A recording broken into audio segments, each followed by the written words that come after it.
the episode 3. So on the first episode 1, we looked at Ital livity, what it is. We explained to everybody what it means. And then episode 2, we looked at how to start your transition.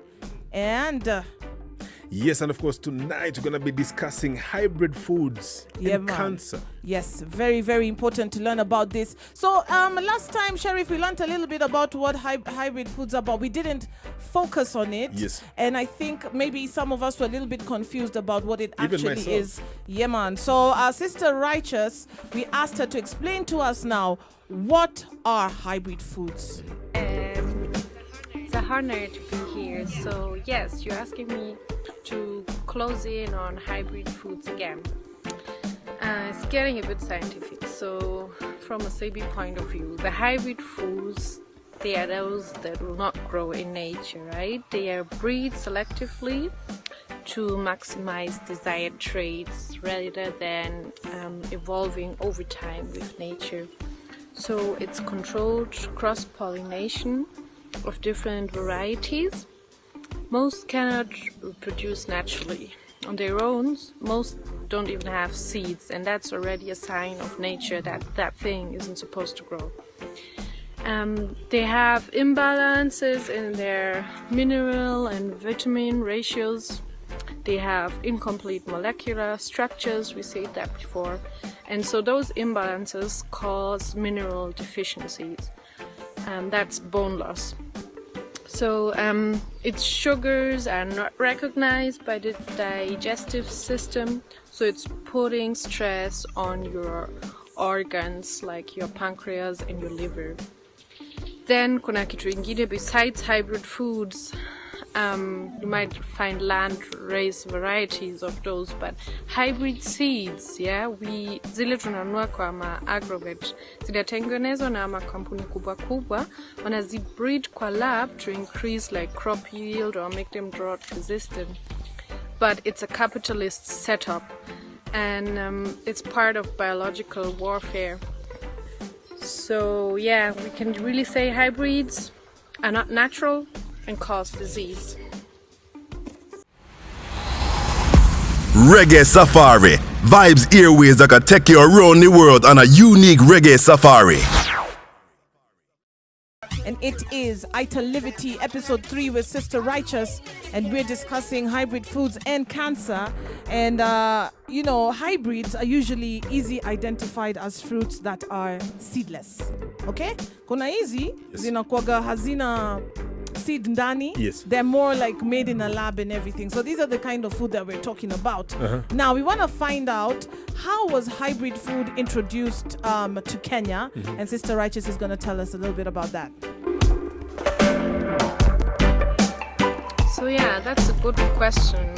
How were those crops introduced into Kenya? Like many hybrids tunadhani ni traditional indigenous African food.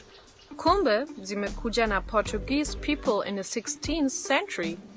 Among them is maize, of course we all know, we should know. And the tubers now, that hurts, I know, like sweet potato, cassava, arrowroots, potatoes.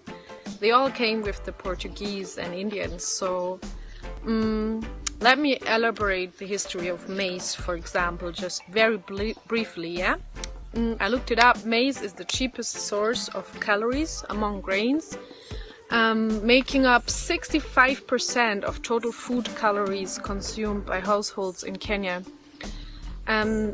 Maize then transitioned as a major food crop during World War I, that's in the 1920s. There came a disease in millet. Where did the disease come from? And that led to famine, and that one led to the seeds being eaten or getting lost. So that's when the white farmers in Kenya came in, and they were supported by the Rockefeller Foundation, and they produced hybrid maize suitable for the Kenyan terrain and planting it in mass in Kenya. So yeah, the maize breeding center was and still is Kitale, and Kitale used to be the center of the so-called White Highlands in Kenya. And this is not a secret. A simple Google research can reveal those facts.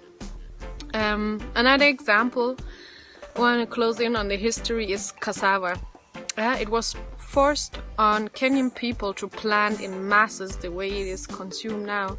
In colonial times, when they pushed for the terracing of the small remaining farmlands in the so-called native reserves, and to hold the soil. And yeah, you can research that. It's information publicly available, and just presenting it to you for you to really see, like, those crops came via the coast, growing along trading routes, but how was it forced on African people to be planted en masse, and what is it doing to our bodies? Playing reggae like you've never heard before. This is Vibes Radio. And up next is a question that we got to ask Sister Righteous. She, why are hybrid foods harmful to the African DNA? Because we found out what they are, and we found out how they're brought to us, right? Zilikuja na wakolonia, like a lot of problems that came to Africans. So they decided we need to produce this food like maize in mass. Funded the projects, sahi tumezoea. If you go any corner in Kenya, and I'll attest to this, I'm one of those addicts. Yes. Mahindi choma. Hey, mimi nikiona mahindi choma, hata kama nilitoka kula ingine 20 minutes before, nitaitamani, I'll want some more. Unajua? Funny enough, some of these foods are as a result of biological warfare. Yeah, can you imagine? So that we can get sick. Yani tukule hizi food generation after generation after generation so that we could get sick. Yeah man. So it's a big problem, and so we're about to find out why hybrid foods are harmful to the African DNA. Yes, Vibes Nation, good question. Why are hybrid foods harmful to the African DNA especially?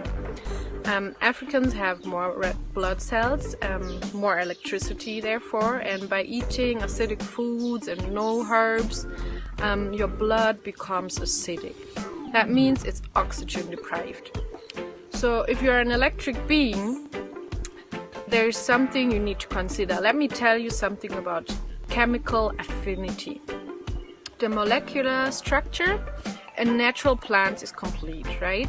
So containing the exact components present in the human body. We resonate with the plants. So the highly electrical resonance of your African DNA must be complemented by organic, natural plant-based foods containing an equally high degree of electrical resonance.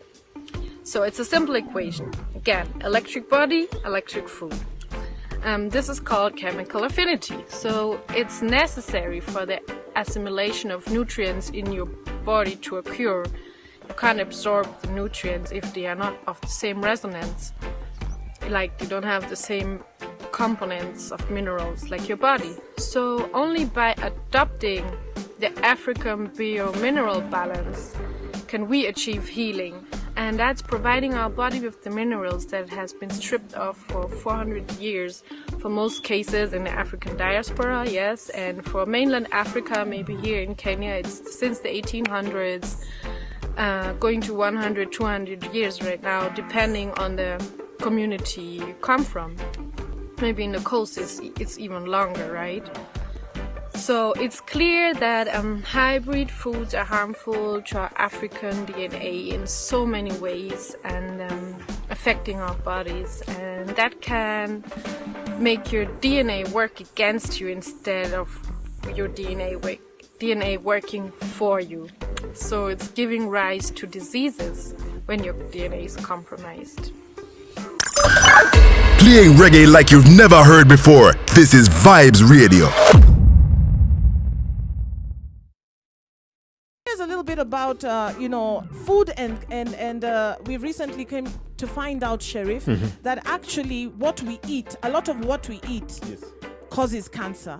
And it used to be such a Western disease. I remember a time when, cancer was just for Babylon, or only the foreigners used to get it. But right now, it is something that is hitting the whole world, and also Africa getting very affected by it. So it's super important to also learn a little bit about the cancer statistics. And so we spoke to Sister Righteous about that.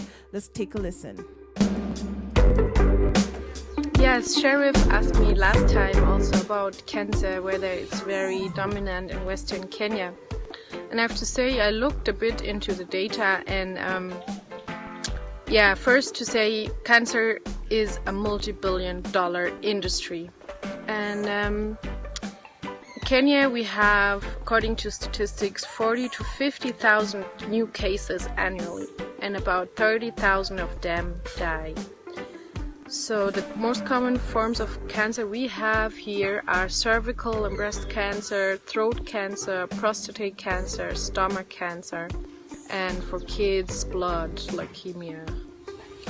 So cancer is one of the 3 most common diseases that cause death in Kenya, besides cardiovascular diseases like heart diseases and infectious diseases, which all can be cured by a SEBI diet, right? So the problem is that there is not enough data. Most of the testing and screening centers are in urban areas, so there's very little data available from rural areas. So a lot of people are dying from the disease not even knowing what it is that was affecting them, or if they find out very late because they might have to travel far to get diagnosis, and to get that money is a problem. So in the late stages of cancer, it's hard to heal. So for cancer to heal, it needs to be found out about it in the early stages, right, to be able to be treated.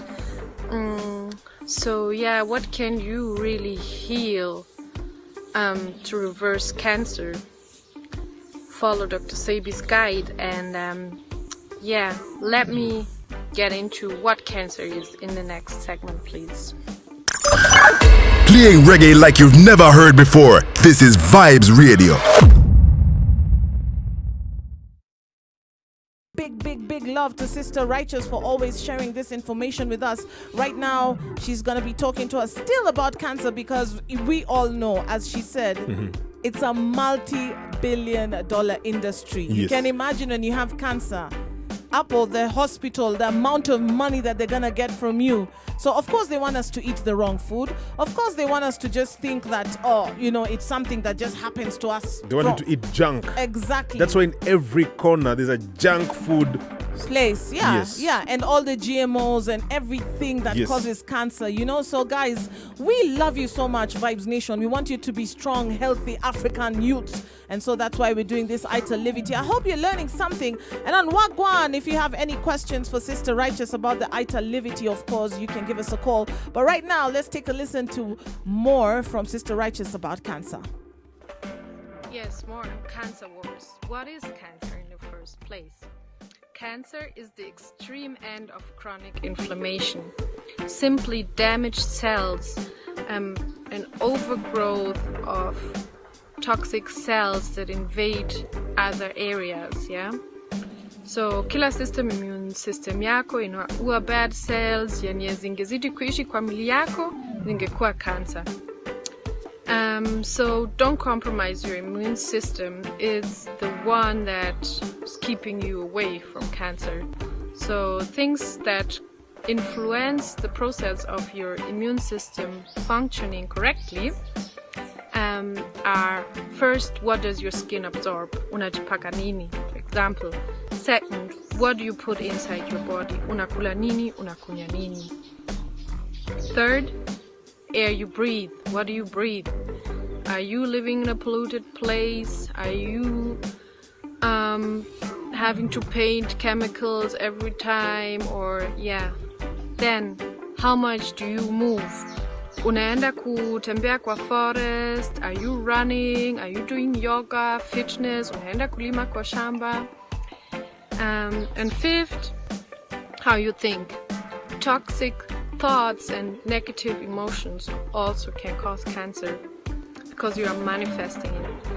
So yeah, cancer is the 6th stage of acidity. The first one is sensitivity, then comes irritation, mucus formation, chronic inflammation, and then clogging up, and then degeneration, cancer. So every person that has cancer has a pH that is acidic. Cancer cannot live in an alkaline environment, in an oxygen-rich environment. Cancer is a result of the body being filled with cell waste and toxins after years of faulty elimination. Elimination doesn't happen only via the toilet, but through your lymphatic system, via the skin, kidneys, and liver. So when the lymphatic system becomes stagnant and it doesn't move the waste of your body through the lymph nodes to the kidneys and out of the skin, then your cells sit in their own lymphatic waste like babies in dirty diapers. So the cells sitting in their own waste, so they must, if they are willing to survive. They learn to live without oxygen through adaptation, that means mutation. So they divide and multiply, and that's when the tumor is born. So tumors are basically pockets of old stock lymphatic fluid. Mucus is the cause of all disease, and your blood feeds your cells, okay? And your lymphatic fluid removes the waste from the cells. So basically your lymphatic system is your septic system, your septic tank of your body, and if that one's compromised, that's when you get cancer. Catch the vibes on air and online.